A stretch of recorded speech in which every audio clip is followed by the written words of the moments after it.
Continuamos en la UNED. Estamos en el grado de Historia Medieval de España, la parte segunda, de los siglos XIV al siglo XV. Y vamos a hablar de las formas de gobierno en la Baja Edad Media. Gobernar, administrar, regir son términos sinónimos y por tanto perfectamente equivalentes y recíprocamente intercambiables que emplearon las fuentes históricas castellano-leonesas a lo largo de todo el medievo.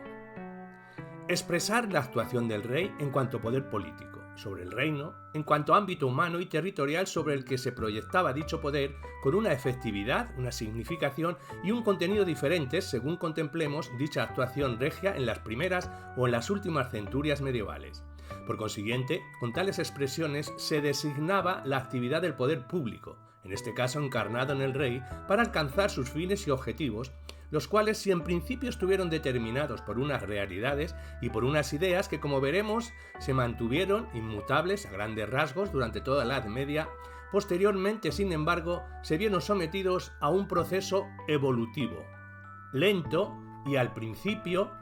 débilmente perceptible, pero inexorable, en cuya virtud tales fines y objetivos, sin perder su sentido tradicional, experimentaron una revisión, un complemento, una ampliación de tal envergadura que si en sus balbuceos bajo medievales tal renovación teleológica aparentaba un carácter relativamente accesorio o secundario, andando el tiempo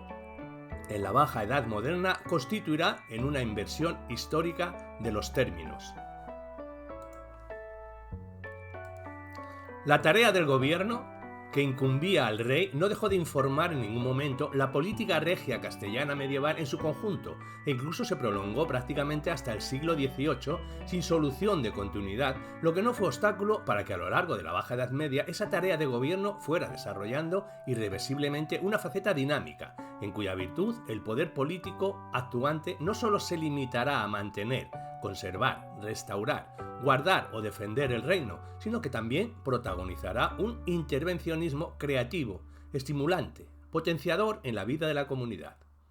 Esta faceta dinámica, que significará la definitiva superación de la genuina Edad Media desde la perspectiva del contenido y finalidad de la actividad gubernamental regia, se desarrolló simultáneamente a la transformación esencial que en su carácter y naturaleza experimentó la administración regia castellana, tanto en su aspecto orgánico-administrativo, del que tal faceta dinámica no constituía sino su complemento funcional obvio, como en su aspecto político, del que dicha faceta y dicha transformación orgánico-administrativa no suponía sino las consecuencias lógicas y previstas de una monarquía abocada resueltamente a su consolidación autocrática. En primer lugar, la nueva concepción de la realeza autoritaria, primero y enseguida autocrática, que prendió vigorosa y tempranamente en los reinos castellano-leoneses, superadora del policentrismo señorial y del pactismo vasallático característico del alto y pleno medievo y abocada por ende a un progresivo intervencionismo que se irá extendiendo paulatinamente a todos los aspectos de la vida social. En segundo término, la aparición y desarrollo de grupos sociales marginales a las estructuras señoriales y vasalláticas típicas, habitantes de un medio urbano con una organización institucional característica y cuya actividad social y mentalidad ideológica diferían o podían diferir sensiblemente de las de otros estamentos. Grupos sociales que van a mantener una relación peculiar con el poder público, del que recabarán un protagonismo en la vida social que cada vez se aleja más del modelo de relación tradicional del rey con los señores, con sus vasallos o con sus campesinos, asentado en situaciones de autarquía, de convención o de sumisión respectivamente. En tercer lugar, el recuperado pensamiento político aristotélico adaptado al mundo medieval por Santo Tomás de Aquino y otros autores más o menos divergentes como Juan de París o Marsilio de Padua, que permitía reconocer a la comunidad política un carácter plenamente natural y por tanto autónomo, lo que suponía una clara y decisiva superación del pensamiento político cristiano tradicional, tal como era expuesto, por ejemplo, y cualificadamente en las obras de San Agustín, y en el sentido de atribuirle y reconocerle sus propios móviles y objetivos legítimos resumibles en la idea del bienestar, de la felicidad terrena, en cierto modo, aunque de manera limitada y oblicua. La recepción jurídica romana supuso una primera aproximación a la línea ideológica abierta por el aristotelismo político. En efecto, la ley, como encarnación del principio ordenador, asumido hasta entonces genérica y difusamente por la comunidad a través de la costumbre, se convertirá en instrumento creativo, modelador, transformador en manos del rey gobernante, que paulatinamente podrá completar su tarea básica y tradicional de mantenimiento, respeto y defensa de la organización social y política, con otra en principio secundaria, pero dotada de evidente vocación expansiva y tendente a impulsar y conducir por nuevos derroteros la vitalidad social. En el mundo medieval, castellano-leonés, la actuación regia, la acción de gobierno, se exigía en principio que tuviera una orientación tutelar, protectora, benéfica para la sociedad, como ponen de manifiesto las fuentes históricas, al contener con notoria reiteración juicios generales de valor sobre el gobierno de los reyes y la frecuente afirmación de que regir debía entenderse como bien regir. La justicia representaba la faceta ideal y trascendente que, de acuerdo con la concepción cristiana del universo, debía tener su puntual proyección en el terreno político y social, de manera que éste fuera cabal trasunto de la justicia divina. Justicia y bien común como objetivos o fines de gobierno que colmaban genéricamente su contenido y que encerraban la justificación, la legitimación, la propia razón de existir y de actuar del poder público, fueron conceptos acuñados y manejados por el pensamiento grecolatino que alcanzaron su significación medieval, la única que aquí nos interesa, tras su cristianización, o sea, tras un proceso intelectual de adaptación y compatibilización con la filosofía cristiana por figuras como San Agustín primero y sobre todo y definitivamente Santo Tomás después. En el pensamiento de ambos encontramos perfectamente aclarados tanto los objetivos o fines aludidos como propios, genuinos del poder político, como la elemental caracterización esencial de que de ambos hemos realizado. Así, para el obispo de Hipona, cuyas ideas arraigarían y fructificarían con extraordinario vigor y tenacidad durante toda la Edad Media, y en quien la sociedad política aparece rigurosamente subsumida en el orden divino. La justicia no es creación humana, sino reflejo de la justicia divina y, en consecuencia, el hombre, el gobernante, solo puede conservarla, actualizarla y practicarla. De esta forma, ya podemos establecer una ecuación fundamental plenamente vigente en la cristiandad medieval occidental y, por supuesto, y como veremos en los reinos castellano-leoneses, que permite comprender en su esencia la acción de gobierno y los móviles que deben presidirla e inspirarla, y a partir de la cual es posible acometer la consideración analítica de su significado político-funcional, su plasmación genérica, su materialización concreta y pormenorizada y su eventual transformación evolutiva en el mundo castellano-leonés. Esa ecuación es la que asimila y relaciona en una perfecta interacción teórica las tres facetas o elementos aludidos en torno a los cuales hemos silvanado estas primeras páginas: el buen gobierno, justicia y bien común. Y así el buen gobierno suponía un gobierno justo y por ende orientado al bien común. La justicia, como virtud política, determinaba el bien común y, en consecuencia, un buen gobierno. Y el bien común solo podía obtenerse a través de un gobierno bueno por justo.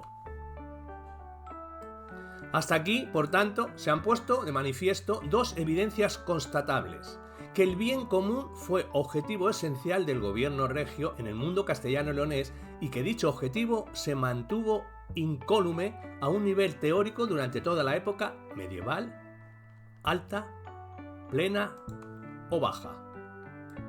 De otra forma, interesa averiguar, delimitar, detallar, en la medida de lo posible, el contenido concreto de la justicia cuando ésta se realiza a través del gobierno político de la comunidad, porque precisamente esta concreción constituirá un factor decisivo para poder analizar y comprender la evolución de la acción de gobierno en el mundo castellano-leonés a lo largo de la época medieval. Así, vamos a ir acotando, materializando el concepto abstracto y genérico de justicia temporal política por el elemental procedimiento de ir distinguiendo y enumerando las distintas facetas en que puede descomponerse dicho concepto a la hora de su aplicación práctica por el rey gobernante. Luego la justicia era, en primer lugar, y obviamente defensa de la religión y de la Iglesia como instancias espiritual e institucional respectivamente que orientaban o debían orientar, moralizar y dotar de trascendencia a todas las acciones humanas de cualquier tipo, alcance y naturaleza y por supuesto la actividad gubernativa regia.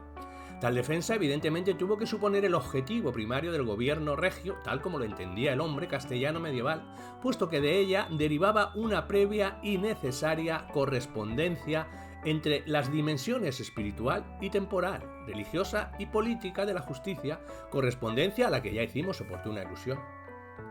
Por lo demás, esta finalidad protectora de la religión y la Iglesia, lejos de consistir en una mera actividad y actitud pasiva de respeto, exigía una dedicada actuación positiva frente a los enemigos exteriores, lo que representaba generar y guerrear contra ellos y eventualmente extender el ámbito de la cristiandad, y frente a los enemigos interiores, lo que significaba luchar sin cuartel contra los herejes, cismáticos y heterodoxos del propio reino, y requería también la fundación y dotación económica de institutos eclesiásticos. Es indudable que el mundo medieval castellano-leonés fue terreno abonado para ejercitar esa activa defensa religiosa y eclesiástica frente a los musulmanes en el exterior, y pasada la época de coexistencia y tolerancia impuesta en gran medida por las circunstancias contra las minorías religiosas, sobre todo judíos en el interior, e indudable igualmente que la mentalidad de los grupos dirigentes en la época fue especialmente sensible a la hora de exigir al gobernante dicha actitud defensiva y generosamente protectora de la Iglesia.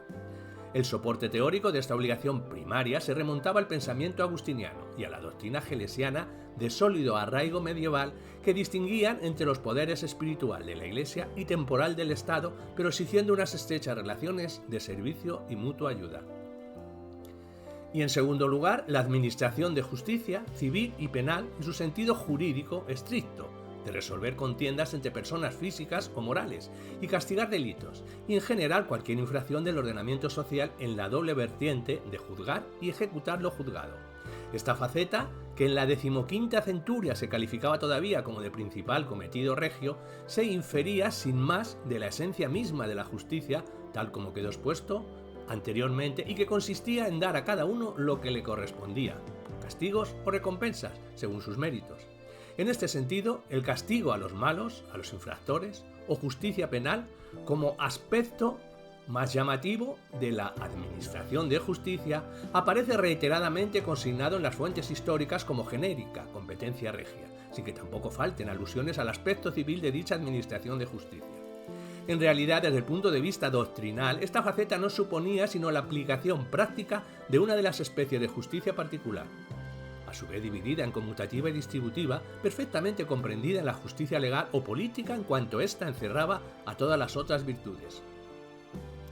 En tercer lugar, podríamos hablar de concesiones de premios y mercedes, reverso permanente de la imposición de castigos según los merecimientos, idea esta consustancial con la noción medieval de justicia, como ya sabemos y se acaba de indicar. Es preciso matizar esta faceta de la justicia advirtiendo que no se trataba solo de corresponder estricta y rigurosamente con recompensas concretas a actuaciones meritorias específicas, sino en general de que los reyes se mostraran habitualmente generosos y liberales con sus súbditos leales, de quienes se obtenía o se esperaba obtener servicios inconcretos, teniendo siempre en cuenta su condición social como correspondía a una sociedad estamentalizada. Una vez más, en el pensamiento escolástico encontramos el engarce teórico entre justicia política, como concepto genérico, y concesión de premios y mercedes como una de las materializaciones prácticas que postulamos de la misma. Y en cuarto punto podemos hablar de defensa exterior, es decir, protección y guarda de vidas, tierras y haciendas de los enemigos exteriores. Estos enemigos exteriores durante los primeros siglos medievales coincidían en España casi totalmente con los enemigos de la fe, y en consecuencia esta defensa exterior pudo homologarse con la defensa de la religión y de la Iglesia. Ahora bien, es preciso advertir que la homologación, al no ser sustantiva, sino meramente circunstancial, quedó borrada, o al menos intensamente oscurecida, desde el siglo XIII, y la calificamos de circunstancial en las centurias altomedievales, porque así era en la práctica, pero no hay que olvidar que idealmente solo los paganos podían considerarse enemigos exteriores, puesto que los cristianos, a pesar de estar de hecho compartimentados políticamente, aparecían como una sola comunidad nucleada en torno a una misma fe y a una única iglesia según las doctrinas patrísticas. Habrá que esperar a los albores de la Baja Edad Media para que una nueva concepción de la organización y del poder político desligara la defensa exterior de las consideraciones religiosas, incluso a un nivel teórico. En quinto lugar, podemos hablar de la defensa interior, o sea, el mantenimiento del orden público y la paz social frente a los enemigos interiores perturbadores de la vida social. Se trataba evidentemente del aspecto complementario de la faceta anterior y por tanto también podría hablarse aquí de una relativa homologación entre esta defensa interna y la defensa de la religión y de la Iglesia, en tanto en cuanto los disidentes religiosos también eran radical y automáticamente infractores del orden social, e incluso a la inversa. Estos propendían a ser considerados como pecadores, dada la interpretación de las dimensiones temporal y espiritual característica del medievo, superada solo parcialmente y en sus implicaciones más rigurosas a partir de la Baja Edad Media. En sexto lugar, podemos hablar de respeto y de la conservación del derecho, del ordenamiento jurídico como algo inherente al orden social, como emanado de la propia naturaleza de las cosas a través de la comunidad en abstracto, como algo por tanto intangible en cuanto encajaba o armonizaba, o al menos así debía ser con la ordenación general del universo dispuesta por Dios. Dos notas, pues, confluían en el derecho medieval para imponer su respeto estricto a los gobernantes. Por una parte, una ineludible derivación, concordancia o armonización con la ley cristiana, interpretada y desarrollada por la Iglesia, que recabó primero y más radicalmente la patrística, y luego y con mayor flexibilidad y una cierta relatividad la escolástica. Por otra, su carácter tradicionalmente consuetudinario, que atribuía la creación jurídica difusamente a la comunidad. Ambos factores, por consiguiente, compelían al gobernante a respetar el ordenamiento jurídico como algo ajeno e impuesto a él mismo. Ese respeto ofrecía una perspectiva negativa de no conculación, que en principio era de mayor entidad cuantitativa y cualitativa, y otra positiva de confirmación eventual y de adecuación escrupulosa a dicho ordenamiento de las disposiciones que fuera necesario acuñar o explicitar. En las fuentes medievales castellanas se encuentran con facilidad ambas perspectivas, negativa y positiva. Y por último, en séptimo lugar, podríamos hablar de clemencia, piedad y misericordia, en general defensa de los menesterosos y débiles circunstanciales o permanentes aspectos que, habida cuenta de que suponían el ejercicio de virtudes cristianas, integraban el concepto abstracto de justicia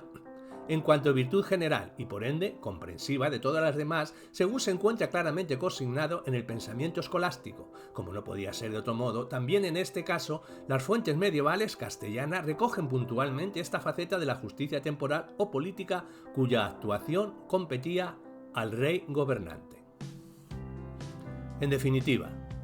y recapitulando las ideas expuestas, estos 7 aspectos o facetas que en nuestra opinión abarcaban completamente el contenido material de la justicia temporal, o lo que es lo mismo y con mayor propiedad, el contenido material del buen gobierno, tal como aparece entendido por la cultura y la filosofía políticas medievales, podían compendiarse en el principio esencial de dar a cada uno lo suyo, esto es, lo que le correspondía de acuerdo con sus méritos personales y su estado o situación social, cuyo complemento acarrearía automática y necesariamente la verdad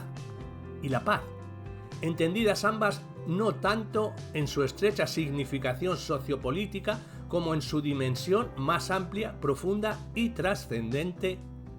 que remontándose desde lo íntimo de cada hombre hasta lo cósmico del universo, permitía insertar tales objetivos en el totum de la creación divina.